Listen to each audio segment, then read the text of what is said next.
3 months after his assistant vanished without a single word of goodbye, Ethan Carter still kept her desk exactly the way she had left it.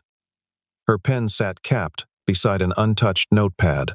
A coffee mug, long since rinsed by the cleaning staff, still occupied the same corner it had occupied for 3 years. Every unsent email draft, every small and orderly trace of her, convinced him that Sophia Bennett had not left because she despised him. Then, on a rain-soaked evening, he saw her stepping onto a commuter train with the face of someone running from the entire world. Her collar pulled high, and her eyes scanning the platform as though danger might be standing anywhere in the crowd.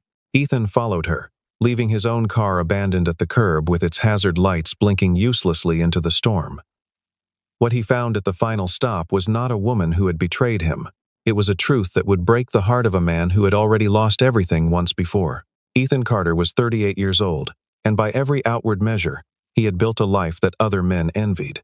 He was the founder and chief executive of Meridian Systems, a technology company that had gone from a 2-room office to 400 employees in under 6 years.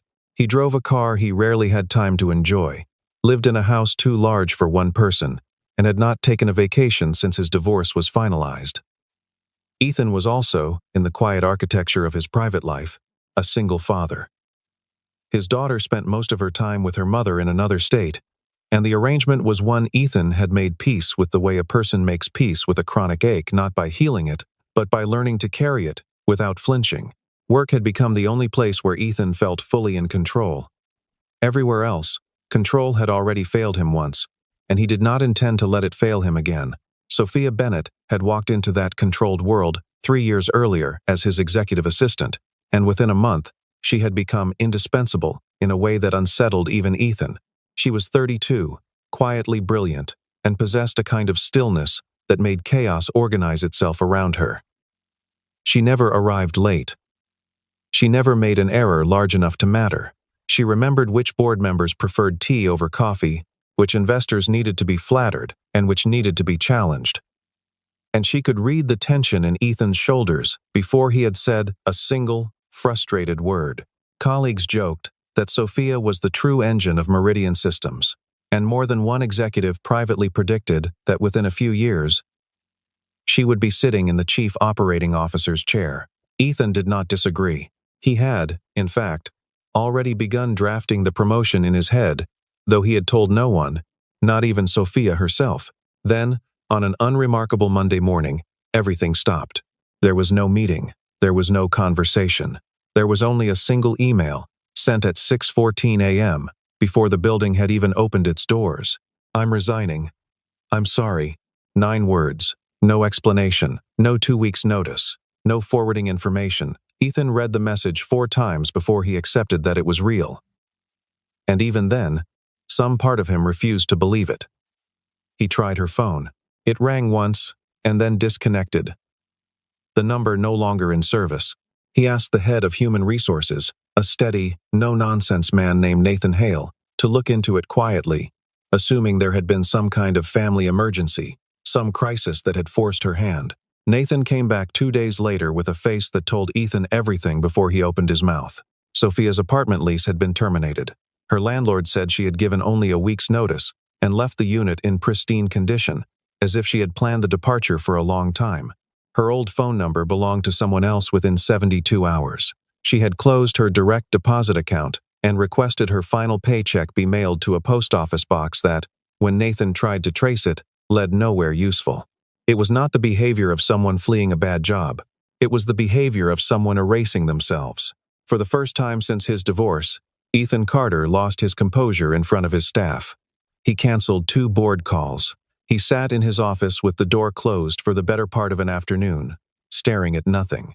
He was a man who prided himself on reading people accurately, on sensing dishonesty before it fully revealed itself, and yet he had spent 3 years working beside Sophia Bennett and had never once suspected she was capable of vanishing like smoke. Ethan's marriage had ended 4 years earlier. Quietly and without the drama outsiders often expected from men in his position. There had been no scandal, no headline-worthy betrayal, only the slow, exhausting realization that 2 people had built separate lives inside the same house and no longer knew how to close the distance between them. His ex-wife had moved 2 states away, taking their daughter with her, and Ethan had agreed to the arrangement because fighting it would have meant dragging a child through a battle. Neither of them wanted her to witness.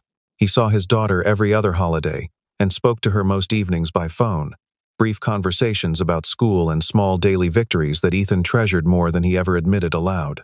The rest of his life, the part that used to belong to a marriage, had simply been folded into work, and work had never once let him down the way people eventually did. It was against that backdrop that Sophia had arrived, unassuming and steady, and had somehow, without either of them noticing exactly when it happened, become the one constant presence Ethan trusted without reservation. She had never asked him personal questions he did not want to answer. She had never used what she learned about his private grief as leverage or gossip.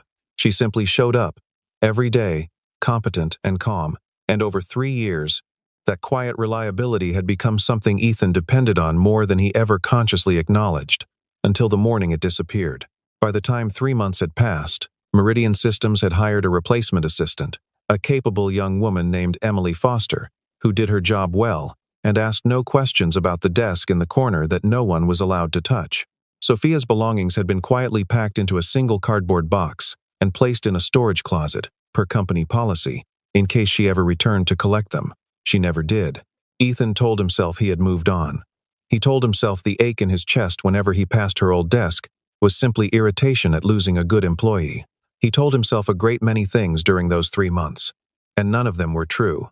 It happened on a Thursday evening in late autumn, the kind of evening when the sky opens without warning and turns every street into a river of reflected headlights. Ethan had just left a tense board meeting, the kind that left a headache pressing behind his eyes, and he was driving home along a route he rarely took, delayed by construction on his usual road. The wipers on his car struggled to keep pace with the downpour, and the city outside blurred into smears of amber and white. It was through that blur that he saw her. She was standing beneath the awning of a train station, and even through the rain-streaked windshield, even after 3 months, Ethan recognized the particular way she held herself, shoulders slightly forward, arms crossed, as though bracing against something no umbrella could block. She was dressed differently than he remembered.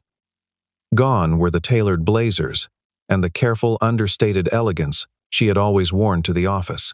In their place was a worn gray coat, several sizes too large, and a dark scarf pulled up over the lower half of her face. Her eyes moved constantly, scanning the platform, the street, the passing cars, with the wary alertness of someone who had trained herself never to feel safe in open spaces.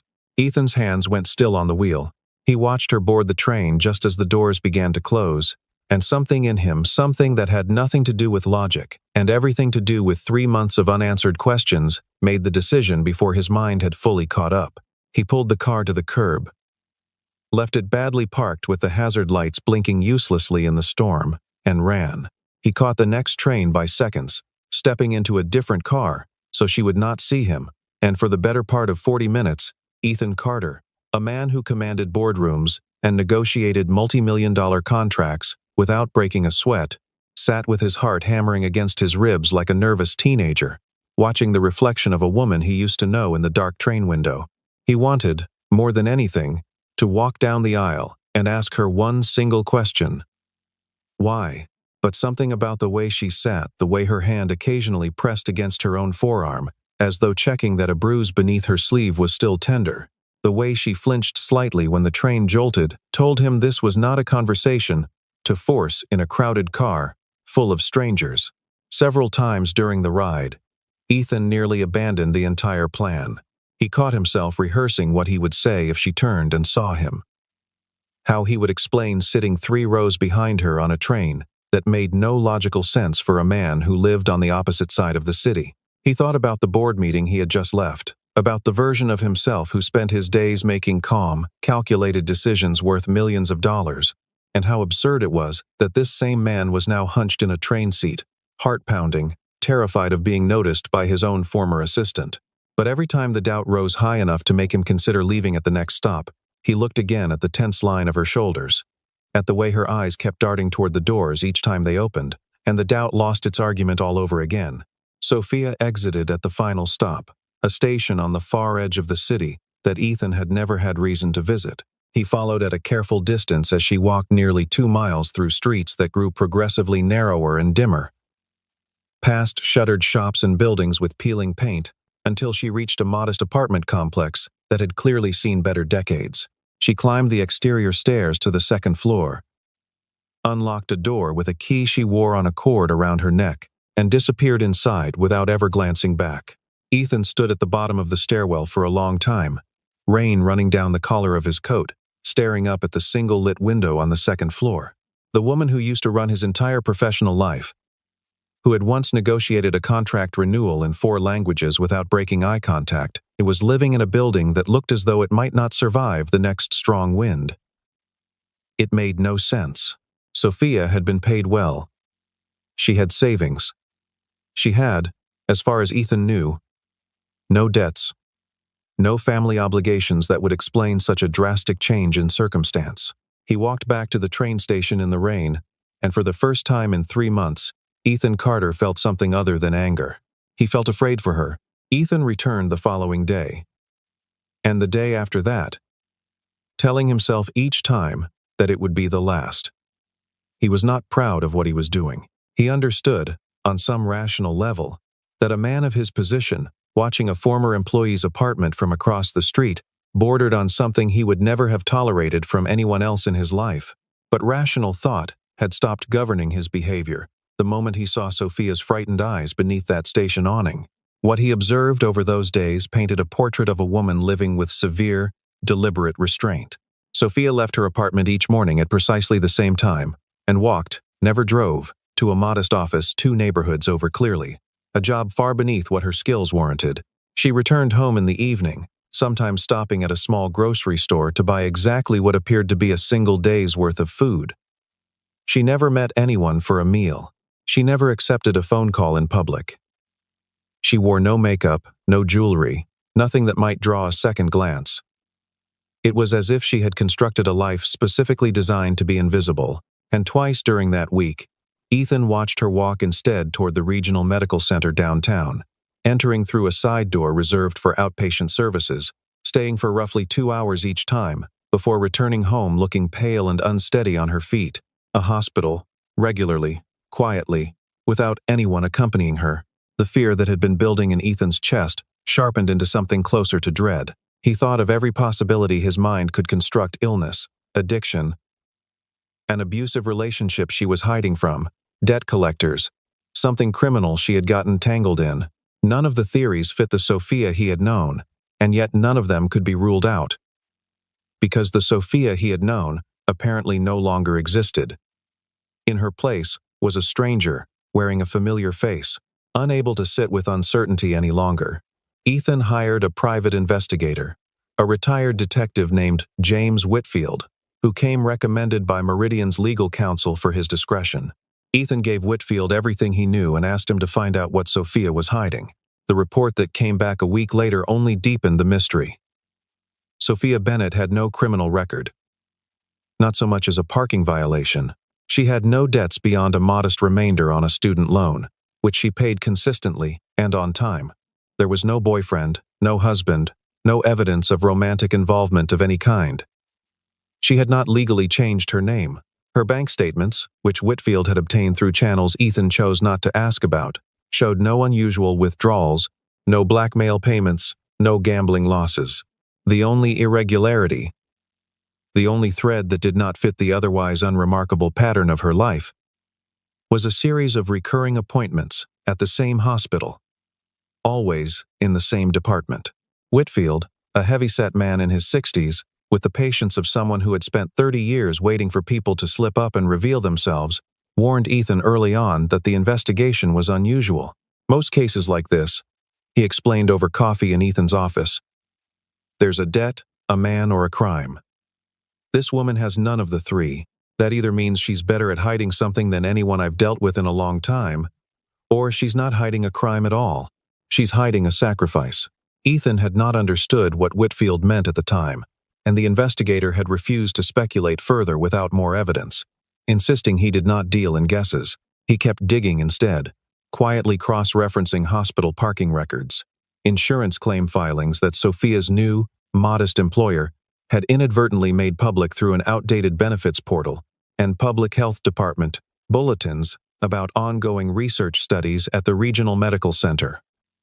Slowly, a pattern began to take a shape, though its full meaning would not become clear for another week.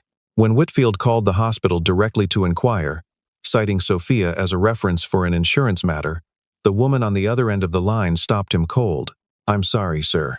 Information regarding that department is protected under a higher level of confidentiality. I can't confirm or deny anything about a patient there, and frankly, I shouldn't have confirmed this much." Whitfield relayed the conversation to Ethan with visible unease. "There's usually one reason a hospital gets that careful about a single department," he said. "And it's rarely a good one." Ethan did not sleep that night. It was Nathan Hale, the head of Human Resources, who reminded Ethan of the box. "We still have her things," Nathan said one afternoon, catching Ethan in the hallway outside his office. "Company policy is we hold personal effects for 6 months before donating them. It's been sitting in the storage closet since she left. Figured you'd want to know."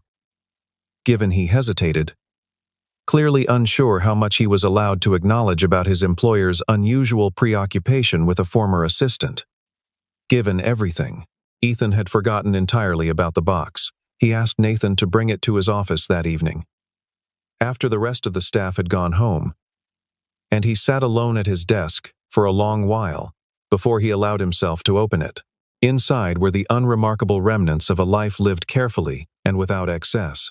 A few spiral notebooks filled with Sophia's precise, slanted handwriting, meeting notes, to-do lists, a handful of doodles in the margins that made Ethan's chest tighten unexpectedly, a set of ordinary pens, a framed photograph of the office staff at a holiday gathering 2 years earlier, Sophia standing slightly apart from the group, smiling but somehow already looking like someone preparing to leave, a soft gray knitted scarf, the kind a person keeps in a desk drawer for unexpectedly cold days, which Ethan recognized immediately as one he had seen her wear a dozen times.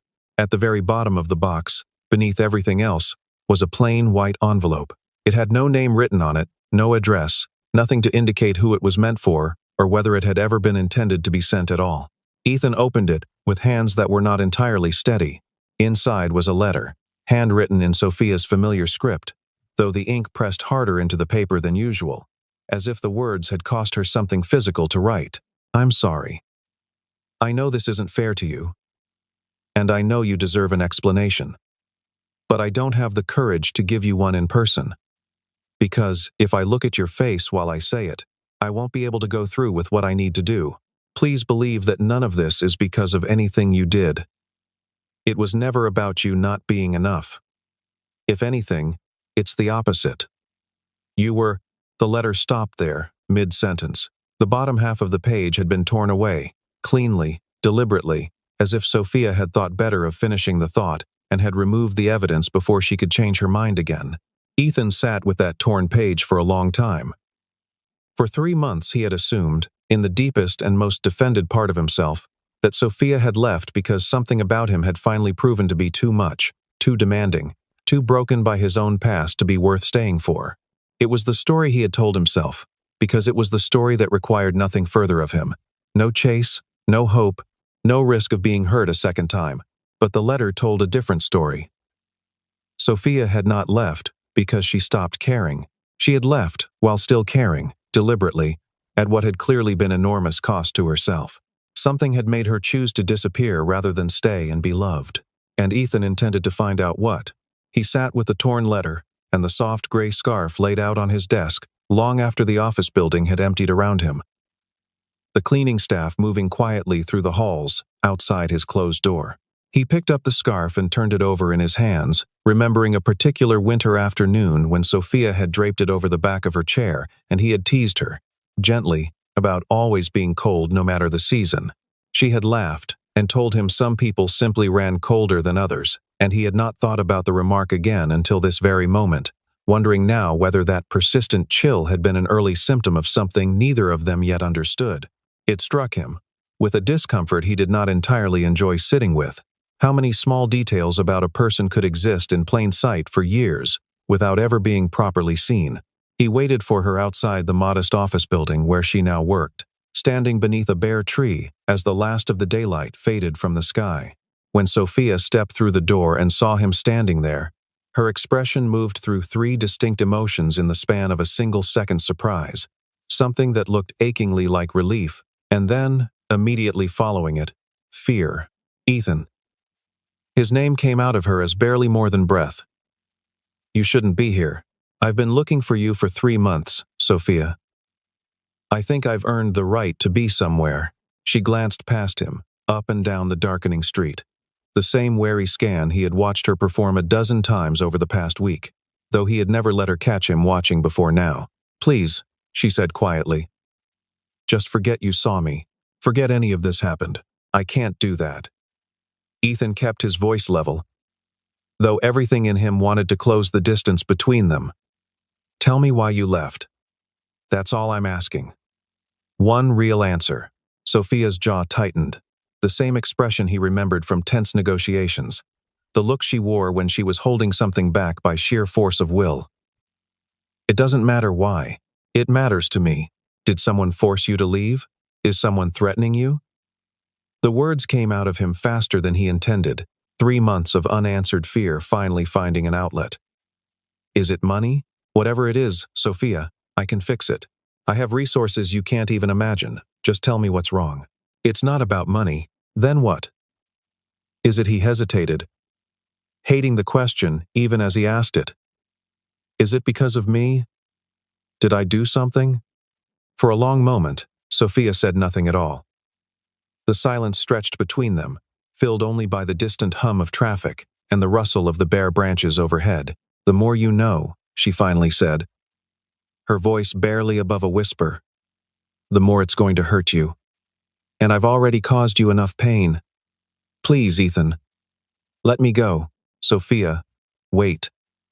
Ethan took a step after her, his voice cutting through the evening air with an urgency he rarely allowed himself in public. "Whatever this is, you don't have to carry it by yourself. You've never had to. That was never something you needed to decide on your own behalf, let alone on mine." She paused, back still turned to him, her shoulders rising and falling, with a breath that looked far more difficult than it should have been for such a simple motion. For one suspended moment, Ethan believed she might turn around, might finally let the walls come down right there on the sidewalk beneath the bare branches. Instead, she shook her head slowly, as if arguing with herself rather than with him, and continued walking, faster now, until the sound of her footsteps faded into the general noise of the street.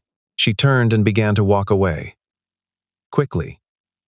The way she had learned to move through the world over the last 3 months, quietly, efficiently, without drawing attention. Ethan stood rooted to the sidewalk, watching her disappear around the corner, and he made a decision that surprised even himself. He was not going to let her go. Not this time. Whatever she was protecting him from, he intended to find out, not to punish her, not to demand answers she had no obligation to give a former employer, but because some instinct deeper than logic told him that Sophia Bennett was not running from him. She was running towards something she had decided to face entirely alone. And Ethan could not shake the growing certainty that it was going to cost her far more than she had ever let anyone see.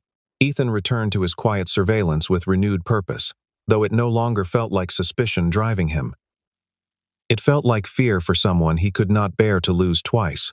2 days after the confrontation outside her office, he followed Sophia once more toward the medical center downtown, and this time, rather than waiting outside, he found a reason to walk through the same side entrance behind her, keeping enough distance that she would not notice him among the shifting crowd of visitors and staff. He watched her check in at a reception desk, marked with a small, unassuming sign, "Hematology and Oncology Outpatient Services." Ethan's stomach dropped. For one horrifying moment, every fear he had constructed over the past week collapsed into a single, devastating assumption. Sophia was sick. Sophia had left because she was dying and had not wanted him to watch it happen. He nearly walked straight up to the desk to demand answers before a nurse's voice, directed at Sophia with familiar warmth, stopped him cold. "Sophia, right on schedule as always. How's the arm feeling since the last collection?" "A little sore, but manageable," Sophia answered. rolling up her sleeve to reveal a series of faint bruises along the inside of her forearm, the same bruises Ethan had noticed her pressing on the train weeks earlier. "You're a hero, you know that," the nurse said, guiding her toward the back. "Third round of donor cells this year. Not many people commit to a research protocol like that." Ethan stood frozen near the entrance, the pieces reorganizing themselves in his mind. Not a patient, a donor. He learned, through careful and quiet inquiry over the following days, questions asked gently of the same nurse, framed as a concerned family friend, that Sophia had been enrolled for over a year in an ongoing bone marrow and blood donation program, along with an experimental research protocol studying rare blood disorders. She gave blood regularly. She had undergone the far more grueling process of stem cell donation on more than one occasion. She had voluntarily submitted to months of testing and monitoring. All of it unpaid, all of it demanding on her body in ways that explained the exhaustion Ethan had seen etched into her face every time she left that building. But donor records, by law and by the hospital's own strict policy, never revealed who was receiving the donations. That information remained locked away, encrypted somewhere in a system Ethan had no legal right to access. He did not need the system to know, however, because, as he stood there, turning over dates in his memory, the timeline of when Sophia had first begun this quiet, private sacrifice, one date struck him with the force of a physical blow. It was almost exactly 3 years earlier. In the same month, Ethan Carter had collapsed at his own desk from what doctors had initially feared was a serious blood condition, before follow-up testing had, thankfully, cleared him of any lasting danger. The same month, Sophia Bennett had started as his assistant. He stood outside the hospital for nearly an hour afterward, replaying the nurse's words on a loop. "Third round of donor cells this year. You're a hero, you know that." Ethan had spent 3 months constructing elaborate, frightening explanations for Sophia's disappearance, each one darker than the last, and not once had it occurred to him that the truth might be this: that somewhere behind her sudden resignation, her hollowed-out apartment, and her careful, guarded eyes, was an act of quiet generosity so enormous that she had chosen to disappear rather than let anyone thank her for it.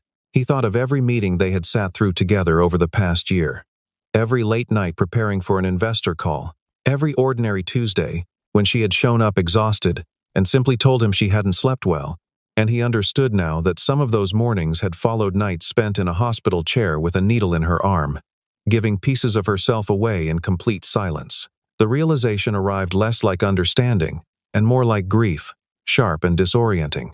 For a version of the last year he had lived through without ever seeing it clearly. Ethan went to her that same evening. And this time, he did not wait outside a building or trail behind her on a train. He knocked directly on her apartment door, and when Sophia opened it and saw the look on his face, she understood, without either of them saying a word, that there was nothing left to hide. She let him in. The apartment was small, sparsely furnished, but clean and carefully kept. The way everything Sophia touched always seemed to be. She sat across from him at a narrow kitchen table, and, for the first time in 3 months, told him the truth in full. 3 years ago, when you collapsed at your desk, she began, her hands wrapped tightly around a mug of tea she never drank from. The doctors ran a full panel of tests. You never knew this, because I made sure you didn't have to know it. But for about 6 weeks, they genuinely believed you might have a rare and serious blood disorder, one that, left untreated, would eventually require a donor match for a bone marrow transplant. Ethan felt his throat tighten. He remembered the collapse. He remembered being told, weeks later, that it had been nothing more than severe exhaustion and dehydration compounded by stress. He had never known how close the initial fear had come to something far worse. "I registered as a potential donor the week you were hospitalized," Sophia continued. "I didn't tell you. I didn't tell anyone at the company. I just did it, because I couldn't stand the thought of you needing something that I might be able to give and not having tried." Her voice wavered, but did not break. "By the time your results came back clear, I had already gone through the preliminary matching process. And that's when they found something else. Not in you, in me." Ethan went very still. "An autoimmune blood disorder. Rare, but not immediately life-threatening if it's managed carefully. It requires ongoing monitoring, and because my case presented in an unusual way, Doctors asked if I'd be willing to participate in a research protocol studying the condition, regular testing, regular donations to help researchers understand the disease better, in exchange for closely monitored care I might not otherwise have been able to afford. She finally looked up and met his eyes fully. I said yes. Partly because it was genuinely important work, and partly because staying close to that hospital, staying inside a system that was tracking my health carefully, felt safer than facing it alone. Why didn't you tell me? Ethan's voice came out rougher than he intended.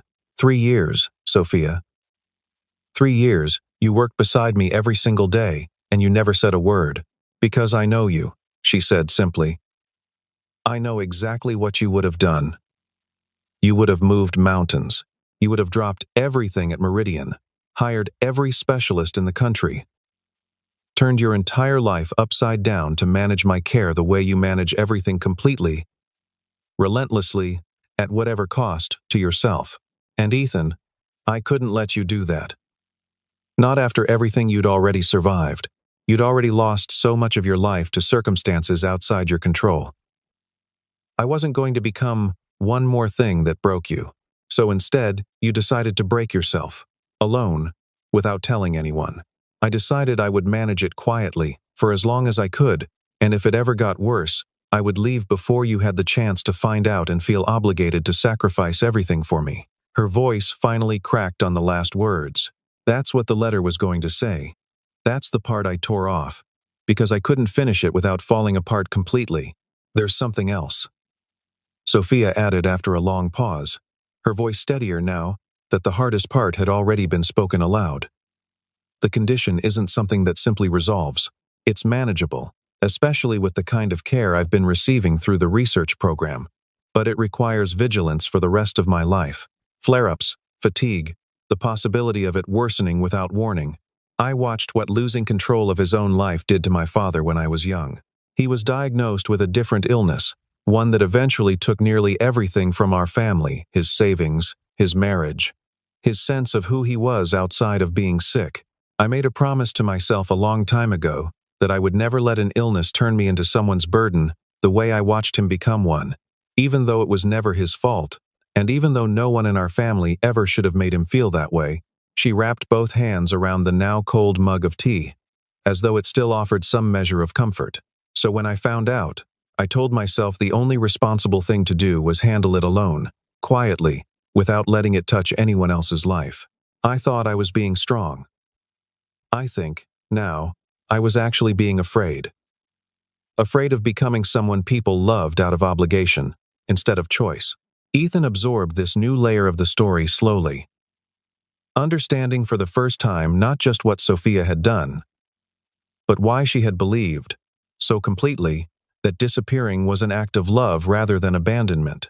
It did not erase the pain of the past 3 months, but it reframed it entirely, transforming what had felt like betrayal into something closer to a wound Sophia had inflicted on herself in an attempt to spare everyone else. The room fell silent, the only sound, the faint hum of the refrigerator and the rain, once again, beginning to tap gently against the window. Ethan sat with the weight of everything Sophia had just told him, feeling something inside his chest fracture and reassemble itself into a different shape entirely. For 3 months, he had told himself a story about betrayal, about a woman who had grown tired of him and left without the decency of an explanation. The truth was almost unbearable in the opposite direction. Sophia had not left because she stopped caring. She had left because she cared too much to let her own fragility become his burden. You decided everything, Ethan finally said, his voice low and unsteady. You decided what I could and couldn't handle. You decided I wasn't allowed to choose whether I wanted to be there for you. You made that choice for both of us, alone. And you let me spend 3 months believing I meant so little to you that you could vanish without a word. Tears finally slipped down Sophia's face, the composure she had guarded so fiercely finally giving way. I only wanted you to be happy. I only wanted you to keep the life you'd worked so hard to rebuild, without watching it get consumed by taking care of me. Ethan reached across the narrow table and took her hand. The first time he had touched her in 3 months, the first time he had allowed himself to touch her with anything beyond professional distance in far longer than that. Her fingers were cold, and they trembled slightly beneath his. Sophia, listen to me. He waited until she lifted her eyes to his. I already lost someone I loved once, and I let it happen because I was too afraid to fight for what mattered. I spent years afterward believing that walling myself off was the only way to survive losing anyone again. But watching you disappear taught me something I should have already known. Protecting myself by staying distant isn't strength. It's just a different kind of losing, slower and quieter, but losing all the same. He tightened his grip on her hand. So no. I'm not going to let you decide this alone anymore. Whatever comes next, good days, bad days, treatments, setbacks, whatever this illness throws at either of us, we face it together. Or we don't face it at all. That's not me trying to rescue you. That's me telling you I refuse to spend the rest of my life without you in it. Sophia let out a sound that was half sob, half disbelieving laugh, and Ethan pulled her gently from her chair into his arms, holding her the way he had wanted to hold her every single day for 3 unbearable months. You're not leaving me again, he said quietly into her hair. Not like this, not without a fight. For a long moment, neither of them said anything else at all. Outside, the rain kept falling, softer now, less like a storm, and more like something washing everything clean. The weeks that followed looked nothing like the frantic investigation that had defined the previous month. Ethan stopped tracking Sophia's movements, stopped hiring investigators, stopped standing in the shadows outside her apartment building. Instead, he simply began showing up, openly, invited. He drove her to her appointments and waited in hospital lobbies with a stack of business reports he rarely managed to actually read, too distracted watching the door for her to return. He learned the names of her doctors, asked careful and informed questions, and began quietly educating himself on her condition, not to take control of her treatment, but to understand it well enough to be genuinely useful rather than simply anxious. He cooked, badly at first, meals that Sophia gently teased him about while eating every bite. He learned which mornings left her too fatigued to function well, and adjusted their plans without making her feel like a burden for it. He never once, in all those weeks, suggested she should have told him sooner, never turned her honesty against her, never let resentment creep back into the space they were slowly rebuilding. For Sophia, the change was almost disorienting, after months of carrying everything alone. She had grown so accustomed to managing her illness in silence, to swallowing fear before anyone could see it, that having someone simply present, asking how she felt and actually waiting for the honest answer, took time to trust. You don't have to keep checking if I'm about to break, she told him one evening, several weeks in, as they sat together on her small couch, a blood panel result sitting open on the coffee table between them. Better than the last one, though not yet fully stable. I'm not checking if you're about to break, Ethan said. I'm checking because I want to know you. All of you. Not just the parts that were easy to manage in an office. Sophia studied him for a long moment, something in her expression softening in a way Ethan had never seen from her before. Not in 3 years of working beside her. Not once. It was the look of someone finally allowing herself to be fully known. I think, she said slowly, I forgot what it felt like to not be fighting something alone. Then, let's make sure you don't forget again. There were setbacks along the way, moments that tested whether the trust they were rebuilding could actually hold weight. One evening in early spring, a routine blood panel came back with numbers worse than expected, and Sophia, out of old habit, tried to downplay it, telling Ethan it was nothing worth worrying about before he had even finished reading the report over her shoulder. The old Sophia would have managed the fear alone, tucked it away where no one could see it strain her composure. This time, Ethan simply sat beside her on the couch, took the paper gently from her hands, and said nothing at all for a long while, until she finally admitted, in a small and unguarded voice, that she was frightened. Then let's be frightened together, he told her. And that single sentence seemed to do more to dismantle the walls she had spent years building than anything else he had said before it. Their relationship, once confined entirely to the boundaries of an office, slowly expanded into an ordinary life neither of them had realized they were building until it was already underway. Sunday mornings became reserved for slow breakfasts and crossword puzzles. Neither of them was particularly good at solving. Ethan learned Sophia's preference for tea over coffee, a small detail she had known about him for 3 years without ever once being asked in return. Sophia, for her part, learned that beneath the composed executive who negotiated deals without flinching was a man who still kept a photograph of his daughter in his wallet and called her every single night, without exception, even during the busiest weeks of the fiscal year. Over the following months, something that had always existed quietly between them, buried beneath professional boundaries, beneath Ethan's guarded heart, beneath Sophia's fierce instinct to protect him from her own struggles, finally had room to grow into what it had always been trying to become. It did not happen all at once, in a single dramatic declaration. It happened slowly, in shared meals and quiet evenings, in Ethan learning to sit with uncertainty rather than trying to solve it, in Sophia learning to let herself need someone without believing that need made her a burden. A year later, Sophia's condition had stabilized under consistent, well-managed care, her energy returning in ways that made the frightened, guarded woman on that rain-soaked train feel like a distant memory. Ethan had restructured much of his role at Meridian Systems, stepping back from the relentless pace that had once defined his entire identity, delegating more, traveling less, learning that a company could thrive without consuming every waking hour of its founder's life. Together, they had founded and now co-ran a small charitable fund through Meridian, dedicated to supporting patients navigating rare blood disorders, covering costs that insurance often failed to reach, funding further research into the very condition Sophia continued to manage, and connecting newly diagnosed patients with the kind of steady, informed support Sophia had once had to find entirely on her own. The old assistant's desk outside Ethan's office was no longer empty. Emily Foster had grown confidently into the role over the past year, and Ethan had finally, gladly, let it be filled by someone new.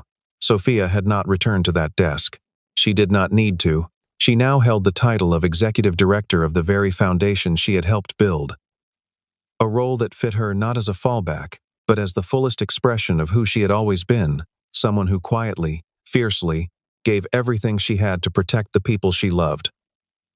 Only now, she no longer had to do it in secret. The foundation had already funded its first 3 research grants and covered treatment costs for a dozen families who would otherwise have faced impossible choices between their health and their finances. Sophia often said that the work gave her illness a purpose it had never had when she was hiding it, that instead of being something she managed in secret and shame, it had become the reason she got to help other people walk through the same fear without walking through it alone, the way she once had. Ethan's daughter had grown fond of Sophia during her visits, the two of them baking increasingly ambitious desserts together in the kitchen, while Ethan pretended to supervise from the doorway, offering critiques neither of them ever took seriously. It was a small, ordinary kind of happiness, the sort Ethan had once assumed was permanently behind him, reserved for a life he had already lost the chance to have. He found, to his quiet astonishment, that it was not behind him at all. It had simply been waiting for him to stop guarding himself long enough to let it back in. On a mild evening in early autumn, almost exactly 1 year after that first fateful train ride, Ethan and Sophia returned to the same station where it had all unraveled, and, eventually, come back together. They stood beneath the same awning, the evening air crisp rather than storming, the platform quiet around them. "You'd still follow me, wouldn't you?" Sophia asked, a small knowing smile pulling at the corner of her mouth. "If I got on that train right now?" "Every single time," Ethan said, without a moment's hesitation. "Though I'd prefer it if you just told me where we were going instead." She laughed, a full, unguarded sound Ethan had come to treasure more than any success he had ever built in a boardroom, and leaned her head against his shoulder as the last light of the day faded gently over the city skyline. The rain that had once marked the beginning of everything had long since cleared, leaving only the quiet, steady warmth of two people who had finally stopped running from each other, from fear, and from the simple truth that some people are worth staying for. This time, neither of them needed to disappear in order to protect the other. This time, love did not require a sacrifice made in silence. It only required the courage to stay together in the light.